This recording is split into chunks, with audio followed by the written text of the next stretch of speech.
Some stories start with thunder, others with a quiet whisper. Ours began somewhere in the middle, a road trip planned like so many before. It was supposed to be simple snacks stacked neatly in the back seat, coffee warming my palms, Daniel beside me, the kids half awake and already arguing about who gets which window. We were heading north to see family, not expecting magic, just hoping for a little peace, a brief escape from the grind of everyday life. I remember glancing in the mirror and feeling almost content, like maybe this year the visit would be ordinary. Maybe that was all I needed. I always drove on these trips. Daniel said he trusted my lead foot more than his own nerves, and I trusted the way he made the kids laugh when the drive stretched on. Harper, Miles, and Daisy, three growing bodies tangled in blankets and neck pillows, their chatter rising and falling with every mile. That morning, I caught myself humming along to a silly song on the radio, surprised by how hopeful I felt. Family reunions never came easy for me, but I promised myself just this once I'd try to relax. I'd let the little things slide. The road ahead was long and empty, sunlight flickering through tall maples. It was the kind of day that dared you to believe everything might go right. My mind wandered back to childhood trips, the anticipation, the nerves. Somehow, as a girl, I'd learned to brace for the unexpected. Still, as an adult, I wanted so badly to create something softer for my own children. A memory free of drama, where love wasn't a performance but something simple and real. Sometimes I wondered if I was chasing a dream that never quite belonged to me. The first sign that something was off came quietly. Daniel's hand tightened around his coffee cup, his eyes fixed on the horizon. For a moment, I thought he might ask me to change the music or pull over for snacks, but instead his voice came out low, tense. "Rachel, can you pull off at the next exit?" No explanation, just a heaviness in his tone that made the air in the car shift. I tried to joke, tried to tease a smile out of him, but he just shook his head. "Please, just trust me. Let's turn around." That was the moment everything changed. I wanted to protest, to reason with him, but something in Daniel's voice stilled me. In marriage, you learn to read the pauses, the warnings left unsaid. I glanced at the kids in the rearview mirror, oblivious, safe, and I made the turn, my heart beating fast for reasons I couldn't name. The exit curved gently away from the highway, leading us into the unknown. I had no idea that a single decision made in faith and love would become the line between the life I knew and the truth I could never have imagined. Sometimes the biggest changes in our lives don't announce themselves with sirens or shouts. Sometimes they arrive quietly, disguised as an ordinary moment, a husband's worried glance, a mother's instinct, a detour taken on a bright, forgettable morning. Looking back, I realize those are the moments that shape us. They force us to choose not just who we want to be, but who we are willing to become for the people we love. And in that instant, without knowing it, I chose all over again. People sometimes imagine that responsibility feels like a badge of honor, but in my family it was more like a second skin. Always there, never comfortable. Growing up, I was the quiet child, the one who picked up shoes left in the hallway, who learned how to read bank statements before I could ride a bike. My parents praised my orderliness, my discipline, while my older sister Laurel was adored for her spontaneity and laughter. She sparkled, a comet that could do no wrong, while I tried to make the world steady for everyone else. I wore my goodness like armor, though I didn't always know what I was protecting. It started small, running errands when Mom forgot the groceries, proofreading Dad's emails late at night, always helping out just a little bit more. By high school, I managed the family calendar, fixed my sister's mistakes, even called the electric company to negotiate late bills. At first, I felt proud to be trusted. It felt good to be needed to hold the grown-up world together with careful hands. But slowly, pride gave way to a strange heaviness, the sense that if I ever put something down, it would all come crashing down on top of me. Looking back now, I see the trap I couldn't name, then being responsible was how I earned my place. When Laurel made mistakes, I patched the holes. When our parents fought, I made peace, or at least kept the dishes from breaking. My life became a series of rescues, some small, some invisible. People said I was lucky to be so dependable, but sometimes I wondered what it would be like to let myself fall just once and have someone else catch me. I wondered if love could exist without someone always owing and someone always saving. Over the years, the pattern never really changed. Even as an adult, I answered calls for a little help, a bridge loan here, an emergency school payment there. Each time I told myself it was the last, that I was just doing what any daughter would do. But every act of sacrifice quietly chipped away at my sense of self. I began to realize the line between generosity and self-erasure is thin, and too often I had crossed it without noticing. That's the danger of invisible chains. You don't see them tightening until it hurts to breathe. If there's one lesson I want to pass on, it's this: love is not measured by how much of yourself you can give away. Responsibility is a beautiful thing, but when it becomes a currency for affection, it turns heavy and cold. Families should lift us up, not lean so hard we forget we're allowed to stand. That day on the road with Daniel quietly watching and my children sleeping behind me, I started to wonder if maybe the bravest thing I could do was not to hold everything together, but to finally let go. And soon life would give me that very choice. Looking back, the warning signs were always there, flickering just beneath the surface. My family had a way of turning small favors into silent obligations. The week before our trip, my mother called sounding unusually cheerful, asking if we could take an extra bag in our car since theirs was packed to the roof. I barely questioned it after all. We had an SUV and more than enough space. But something about her voice lingered with me, a false note in an old song. Daniel later told me he noticed it too, the practiced ease, the way her excitement sounded rehearsed. It wasn't the first time I'd ignored a feeling in my gut.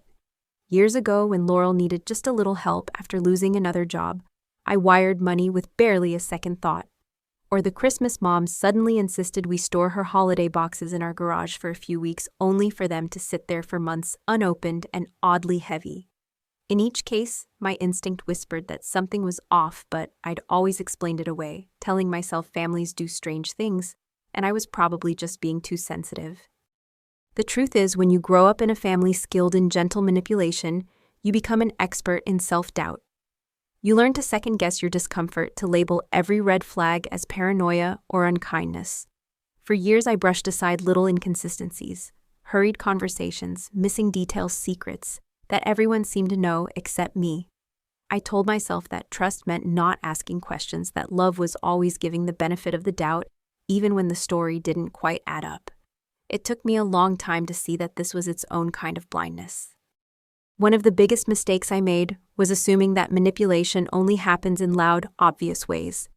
The reality is usually quieter: a favor asked with a smile, a request wrapped in gratitude, a need that always arrives just when you're too tired to refuse. I see now how easy it is to confuse kindness with compliance. The lesson I've learned, though painful, is that boundaries aren't acts of suspicion. They're acts of care for both yourself and the people you love. Ignoring small alarms doesn't keep the peace, it just delays the storm. That morning on the road with Daniel watching me closely, I realized how many times I'd chosen comfort over confrontation. But this time, things felt different. Maybe it was the way Daniel's jaw tensed, or maybe I was simply ready to listen to myself for once. As I gripped the steering wheel, I thought of every time I'd let myself be convinced that family knows best. Deep down, I knew we were approaching a crossroads, one that would ask me not just to notice the red flags, but to finally stop pretending they weren't there. I still remember the moment Daniel asked me to pull over. We sat in the soft hush of the idling car, the forest pressing in on every side. When he quietly asked me to get out and look at the trunk, my heart skipped. I followed him, hands shaking, mind whirring with 1,000 questions. Daniel unzipped the red bag my mother had given us, carefully folding back the layers. There, buried under sweaters and toiletries, were sealed plastic packets, unmistakably suspicious. Nothing like anything we'd ever carried before. I stood frozen, unable to process what I was seeing, feeling the world tilt beneath my feet. There was a cold, breathless stillness between us, a sense that everything we'd trusted about this trip, about my own family, was suddenly at risk. I tried to think of any innocent explanation, but deep down, I knew. The weight of betrayal pressed on my chest. It wasn't just about breaking the law or risking our safety. It was the shock of realizing my parents had placed us and their grandchildren in danger without a word. In that moment, the love I'd always defended suddenly felt conditional, as if I'd only ever mattered when I was useful. Memories flashed back, times my parents asked me to bend rules. Just this once, the way Mom's requests always sounded like instructions disguised as favors. Once she convinced me to sign for a delivery she couldn't be home for, which turned out to be a set of luxury items for her side hustle. I'd felt uneasy but brushed it off, another lesson in minimizing my own feelings for the sake of harmony. But standing there by the trunk, I understood the cost of all those tiny compromises. I had let my need for approval eclipse my duty to protect the people who depended on me most. The hardest part was admitting to myself that this was no accident. My parents' calculated confidence, their sudden relief the morning we left, it all made sense now. I realized how easy it is for trust to be weaponized by those closest to us, how quickly love can be twisted into something that demands your silence and complicity. I thought I was the responsible one, but in reality, I'd been made into a convenient shield, someone to carry their secrets as well as their burdens. That realization stung in a way I hadn't expected. If there's a lesson hidden in that painful discovery, it's this: true responsibility means knowing when to say no, even when it breaks your heart. Protecting your family isn't just about sacrifice, it's about discernment, and sometimes it's about choosing to step back so you don't lose yourself along the way. As Daniel zipped the bag closed, our eyes met, and I felt a quiet resolve settle over us. This was the moment our story changed. We climbed back into the car, silent but united, both of us knowing what had to come next, even if neither of us was quite ready to face it. Returning home felt surreal, as if we were moving underwater, every movement heavy with disbelief. Daniel and I didn't speak much on the drive, but I could feel his support in the silence, an unspoken promise that we would face whatever came next together. The children, blissfully unaware, fell asleep in the back seat, their innocence a painful reminder of what we almost lost. When we finally reached my parents' house, the sun was beginning to set, bathing the porch in a golden light that felt almost mocking. I found the spare key taped under the same fake rock, as always, my hands shaking as I let us in. We didn't linger. Daniel set the red bag just inside the front hallway, careful not to disturb anything else. I stared at the familiar family photos, lining the walls, smiling faces, laughter frozen in time, wondering how many of those moments were real and how many were posed for appearances. The air inside the house smelled like old coffee and lemon cleaner, so ordinary it made my heart ache. I wanted to scream, to demand an explanation, but instead I left the bag and turned away, feeling years of trust unravel with every step. The confrontation came later, when my parents arrived at our door without warning. My mother smiled too brightly, my father offered vague reassurances, but neither could disguise the strain in their eyes. I listened as they offered excuses, money troubles, desperation, blaming my refusal to help for their choices. In that moment, I saw how easily guilt can be used as a weapon, how those we love can twist the truth to make us doubt our own resolve. I realized I could no longer let their justifications pull me back into old patterns of self-blame. This time, instead of arguing, I stood firm. I explained that their actions put my entire family at risk, that trust had been broken in a way that couldn't simply be patched over. My voice trembled, but I didn't waver. For the first time, I set a boundary that wasn't up for debate. No more calls, no more visits, no more contact, until they could take responsibility for what they had done. The lesson was clear: love is not a free pass for recklessness, and forgiveness is not owed when someone keeps repeating the same harm. As I closed the door behind them, a quiet sorrow settled over me, mingled with a sense of relief. Setting boundaries with toxic family members isn't easy, especially when you've spent a lifetime being the peacemaker. But sometimes the bravest act of love is to step back, to give yourself and your loved ones the space to heal. I didn't know what would happen next, but for the first time in a long while, I felt a small glimmer of hope that moving forward I could choose honesty and safety over the illusion of harmony. The days that followed were tense but strangely quiet. Daniel and I tried to create normalcy for the kids' pancakes on Saturday bedtime stories every night, while beneath the surface, a new kind of vigilance took root. We kept our phones nearby but didn't answer calls from my parents. I tried to believe that setting boundaries would be the end of it, that my family would respect our decision. But a part of me knew better. Old patterns rarely disappear without a fight, and I could sense a storm brewing on the horizon, waiting for the right moment to break through our resolve. That moment arrived on an ordinary Wednesday. I went to pick up the kids from school, only to find their teacher waiting anxiously by the front steps. "Your parents already picked them up," she said, as if it were the most natural thing in the world. My heart nearly stopped. The drive to my parents' house was a blur, a tangle of fear and anger twisting in my chest. When I arrived, the scene was surreal: balloons, cake, new toys, the kids laughing and bouncing as if it were Christmas morning. My parents greeted me with practiced smiles, pretending this was all harmless fun. It wasn't the gifts or the sweets that upset me most, but the way my parents tried to rewrite the story. We just wanted to make the kids happy, my mother insisted, as if ignoring our boundaries was a minor oversight. I saw it for what it was: emotional blackmail disguised as generosity. For the first time, I understood how love could be wielded like a lever, pulling children and even adults back into old roles. The pain wasn't just mine, it belonged to my kids too, caught between loyalty and confusion by people who should have respected our wishes. I gathered the children and left, refusing to make a scene in front of them. The car ride home was silent at first, then slowly the questions began. Why couldn't we stay? Why couldn't they see Grandma and Grandpa more? It hurt to explain boundaries to young hearts, to teach them that sometimes love means saying no. But I knew I had to break the cycle. The lesson, though hard-earned, was this: true care isn't about pleasing everyone. It's about protecting what matters most, even if it makes you the bad guy for a while. That night, after the kids fell asleep, Daniel and I sat together in the hush of the living room. Exhaustion written across both our faces. I felt the weight of every decision, every goodbye, every tiny heartbreak that came from doing what was right instead of what was easy. Yet I also sensed a new strength growing in the space between us, a promise that our family's story would be written on our own terms. The next step was clear, though not simple. We had to choose freedom, even if it meant letting go of everything we thought we knew about family.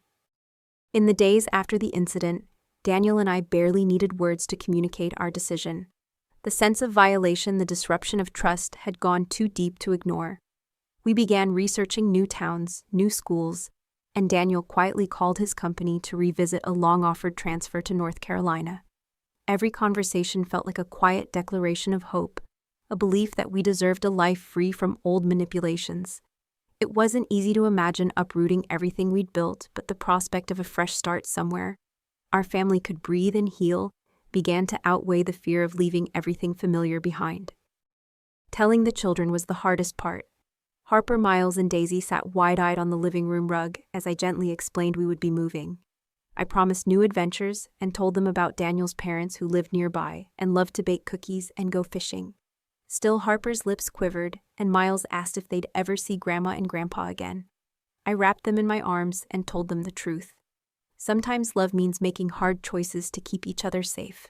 That conversation hurt, but I knew honesty was the foundation for trust, the very thing we'd nearly lost.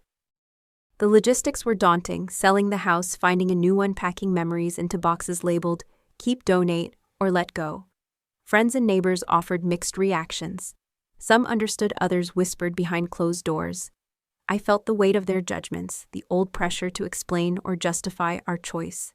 But with every step, Daniel's steady support reminded me why we were doing this. We deserved the right to write our own story, unburdened by the expectations or chaos of anyone else, not even family. Sometimes courage is just taking one determined step after another. Moving day arrived with unexpected lightness. The kids clung to their favorite toys and waved goodbye to the only home they'd ever known. As our car pulled away, I felt a pang of nostalgia mixed with relief. A closing chapter and a hopeful prologue unfolding at once. The drive south was quiet but peaceful each mile, a gentle letting go of pain and a welcoming of possibility. For the first time in years, I found myself able to imagine a future that wasn't haunted by old obligations or secret resentments, a place where laughter and peace could exist side by side. Arriving in North Carolina, the air smelled different, cleaner, almost sweet. Daniel's parents welcomed us with open arms, their warmth so effortless it brought tears to my eyes. There were new schools, friendly neighbors, and afternoons spent exploring green hills and quiet lakes. At night, as I tucked the children into bed and listened to their easy breathing, I realized that sometimes freedom doesn't come from running away, but from having the strength to begin again. We weren't escaping, we were choosing ourselves. And as I looked ahead, I wondered what lessons this new beginning would bring us next. Even in our new home, the echoes of the past sometimes found us. There were days when I'd catch myself glancing at my phone, half expecting another call from my parents, or a message from Laurel demanding explanations. Instead, the silence grew both peaceful and heavy. News of our departure traveled quickly through extended family and old friends. Soon we started receiving carefully worded emails and the occasional voicemail from cousins and aunts. Messages filled with concern, subtle judgment, and the quiet accusation that we had gone too far. In a culture that praises forgiveness and togetherness, it's easy for people to misunderstand boundaries as betrayal. Some neighbors asked why we moved so far, and I could feel their curiosity pressing in. At school drop-offs and church picnics, I sometimes sensed a kind of distance, a soft wariness from others who only heard fragments of our story. Rumors have a way of filling in the gaps when people don't have the full picture. More than once I caught myself wanting to overshare or defend our decision, eager for understanding. But I realized that not every story needs to be told to everyone, and not every opinion matters in the end. Our truth belonged first to us. The hardest guilt came at night when the house was quiet and the children asleep. I'd lie awake wondering if I had been too harsh, if maybe there was a way to keep peace without sacrificing so much of myself. Daniel would hold my hand and remind me why we left, his steady calm, grounding me in the present. I joined an online support group for people with complicated families, reading stories of others who'd had to walk away to protect themselves. Their courage made me feel less alone and helped me see that loving from a distance is still love, just with boundaries. Over time, I grew more comfortable with the silence and less afraid of the whispers. I found new ways to fill my life with honest friendships, simple joys, and an emerging sense of wholeness I'd never really known. I learned that judgment from others often says more about their fears than about your choices. The lesson I carry now is this: it's brave to break patterns that hurt you even when others don't understand. When you choose peace over pleasing everyone, you give your family a chance at real happiness. That's a gift worth defending, no matter the gossip. As spring arrived, the quiet grew softer and lighter. The kids settled into their new routines, and Daniel thrived in his new role. I started to imagine what healing might look like for all of us, a future defined not by the weight of old secrets, but by the freedom of new beginnings. Just as I felt our world settling, another message arrived, a plea from Laurel's subject line. Urgent, the past knocking at our door one more time. The next test of our resolve was about to begin. Laurel's email came late at night, the subject line pulsing with urgency. Please, you have to help. I read it in the quiet kitchen, the only light a soft glow over the countertop. She explained our parents had been arrested at the border, caught with things they'd once tried to hide in our car. She begged for money, for understanding, for one more rescue. For a moment, old reflexes returned, a flicker of guilt, the urge to fix everything. But as I looked at my sleeping family, I realized that protecting them meant letting go of the need to solve problems that weren't mine anymore. It wasn't easy to reply. My fingers hesitated over the keys, remembering every time I'd come running when Laurel or my parents called.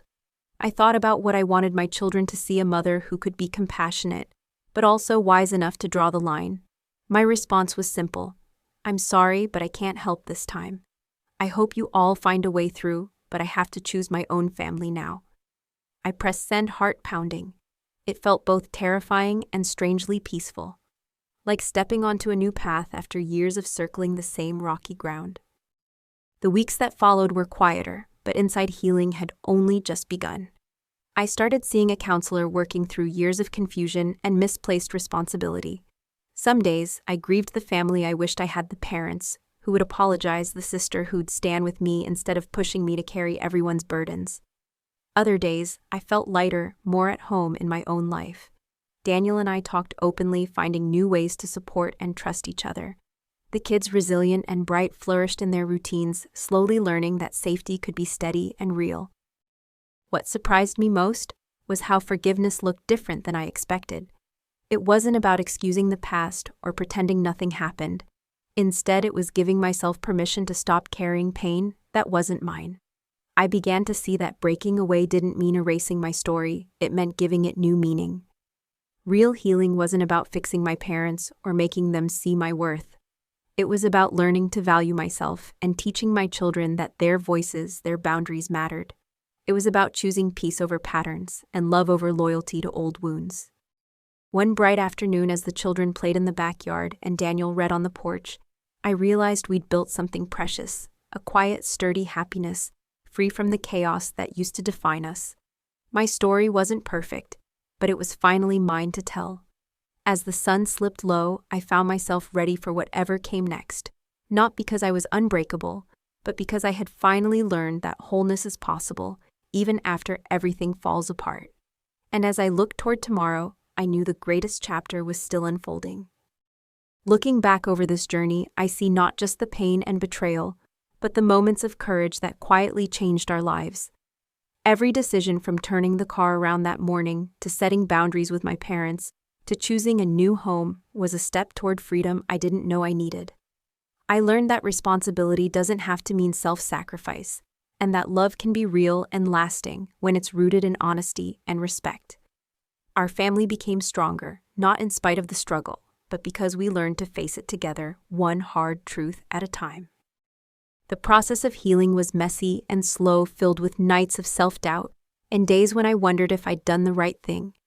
But with every boundary drawn, I found a little more peace. I watched my children blossom in the safety of new routines, and Daniel and I grew closer, trusting ourselves and each other in ways we never had before. Even as the past tried to reach back, I chose not to let guilt write my future. I discovered that letting go of what hurts us makes space for what heals, and that it's never too late to begin again. If there's one thing I hope you carry from our story, it's that you deserve a life defined by your own values, not by someone else's demands. Setting boundaries with family is never easy, and the world might not always understand. But protecting your peace is an act of love both for yourself and those you cherish most. I wish I'd learned sooner that it's okay to choose yourself, and that breaking away from harmful patterns is a gift you give to everyone who comes after you. Sometimes the bravest thing you can do is simply to say, enough.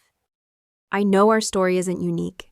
Maybe you found yourself in a crossroads like mine, torn between loyalty and self-preservation, between keeping the peace and standing up for what's right. If this speaks to you, I'd love to hear your thoughts. Have you ever had to draw a hard line with someone you love? How did it feel, and what did you learn? Share your experience in the comments below. Your story might help someone else feel a little less alone on their journey. Thank you for being here, for listening, and for letting my family's story into your heart. If you found something meaningful in our experience, please like this video, subscribe to our channel, and join this growing community. Every voice matters, and together we can build a space where honesty, healing, and hope are always welcome. Until next time, take care and remember, your story is still unfolding, and you get to write the ending.